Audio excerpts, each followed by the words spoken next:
Hello students, today we learn about agriculture and industries by reading of lesson number 9. Agriculture के बारे में हमने lesson number 8 में भी थोड़ा रीड किया था, क्रॉप्स हमने रीड की थी। इसी से रिलेटेड थोड़ा सा इस आज का जो टॉपिक है हमारा वो एग्रीकल्चर पर ही बेस्ड रहेगा। So let's start reading.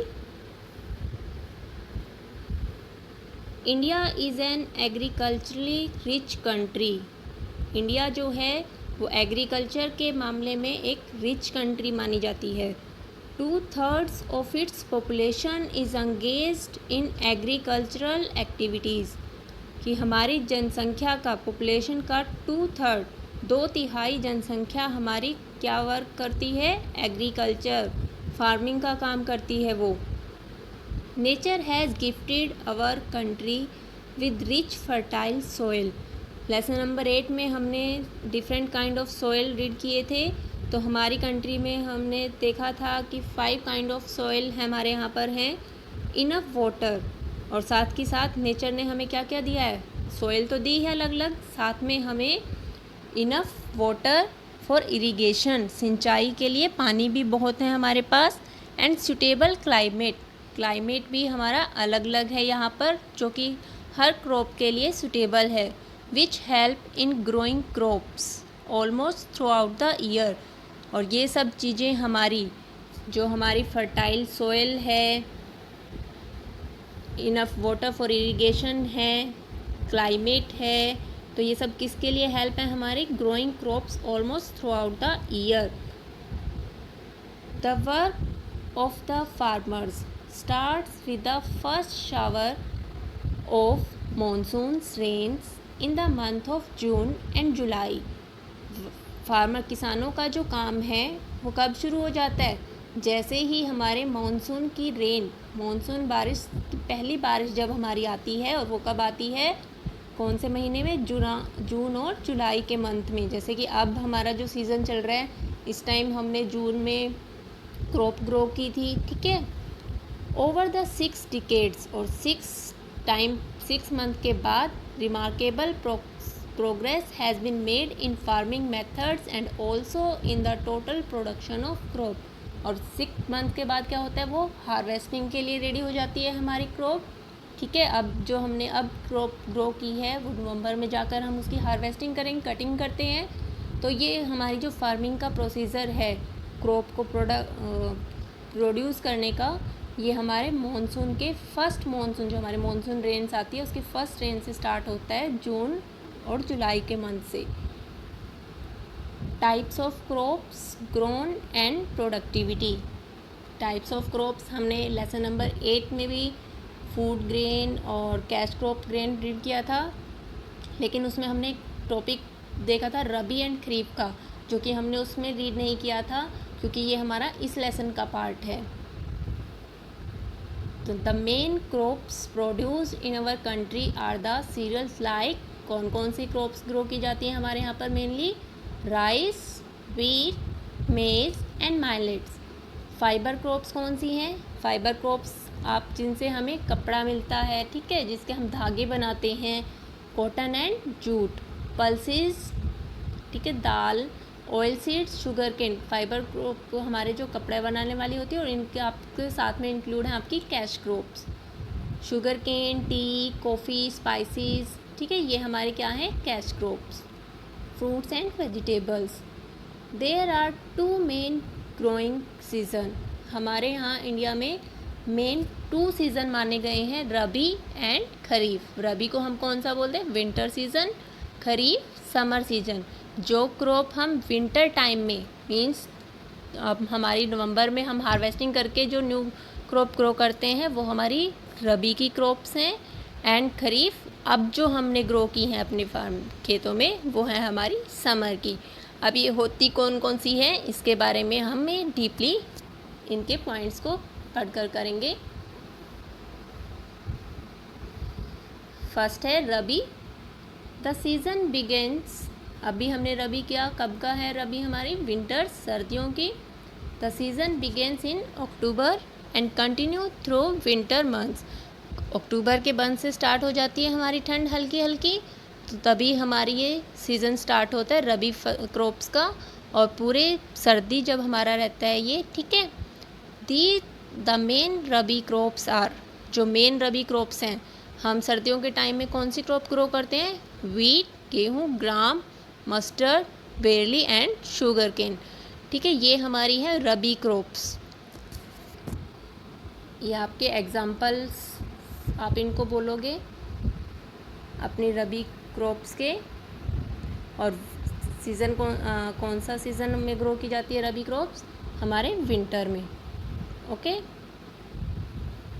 Next है फिर हमारा kharif. The season begins at the start of the monsoon. अभी हमने रीड किया था कि हमारे जो फार्मर का काम है वो कब शुरू होता है? जब मानसून आता है। और मानसून के आने कब आता है? मानसून जुलाई एंड जून में।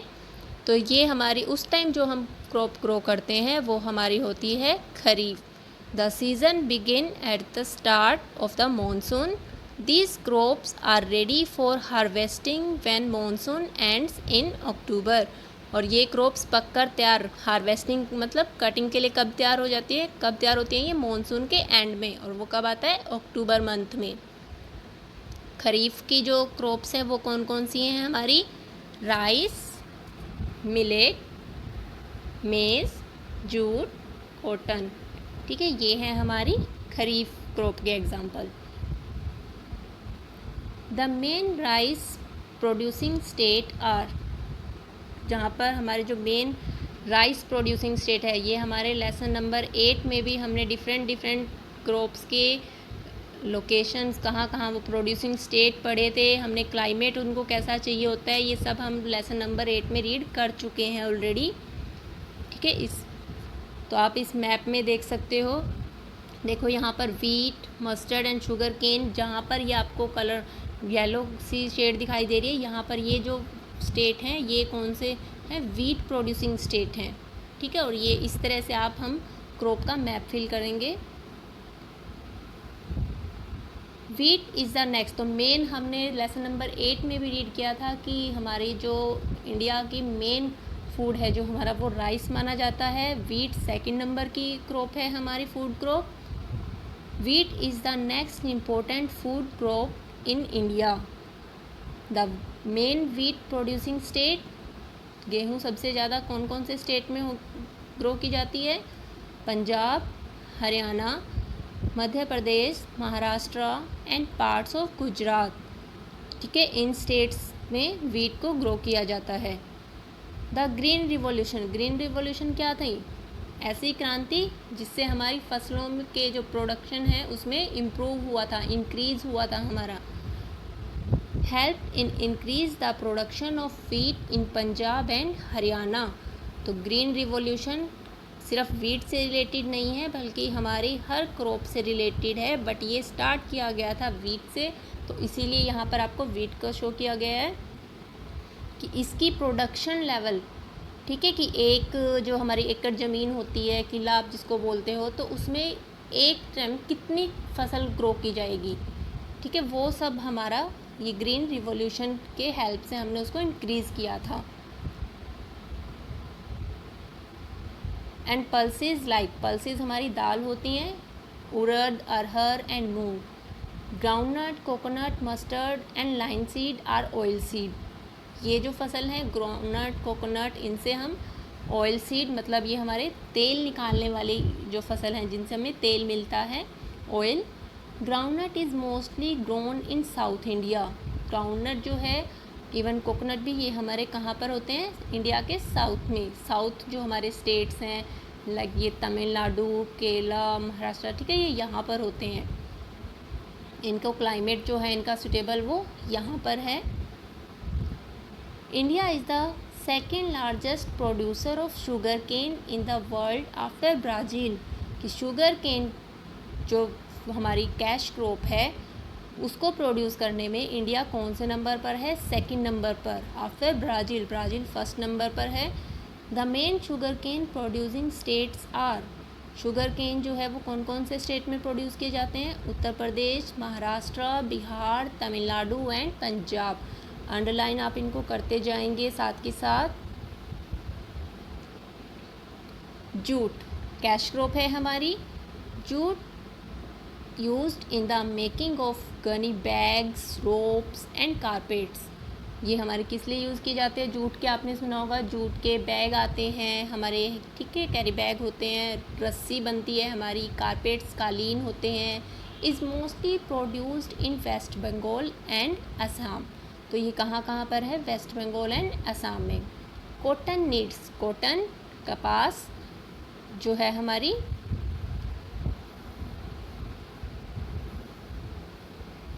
Cotton needs in the making of cloth. Cotton क्यों चाहिए होती है हमें? कपड़ा बनाने के लिए। इज़ ग्रोन इन गुजरात, और सबसे ज़्यादा ये कहाँ पर ग्रोन की जाती है? गुजरात में, महाराष्ट्र, पंजाब, राजस्थान, मध्य प्रदेश एंड तमिलनाडु।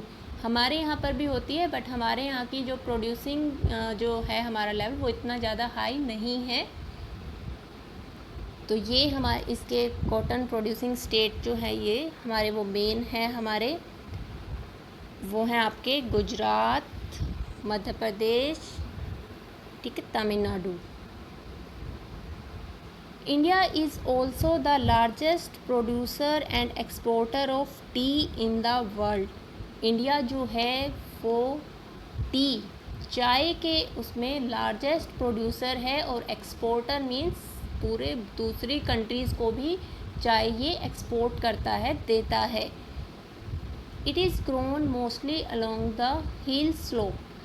टी जो है, आपने लेसन नंबर 8 में आप इसकी फुल डिटेल आप पढ़ोगे कि हमारी जो कैश क्रॉप हैं कौन कौन सी हैं, वो कहाँ ग्रो करती हैं, हम इसके बारे में पहले ही रीड कर चुके हैं। असम में है ये, northern west Bengal and Nilgiri hills. Coffee is grown in Kerala. Coffee जो है हमारी कैश क्रॉप वो कहाँ पर ग्रो की जाती है? केरला, कर्नाटका एंड तमिलनाडु। अंडरलाइन करेंगे इन लाइंस को। India produced a large variety of spices. India जो है साथ के साथ पहले के टाइम में, इवन ब्रिटिश रूल से पहले भी हमारे इंडिया को स्पाइसेस का लार्जेस्ट प्रोड्यूसर माना जाता था।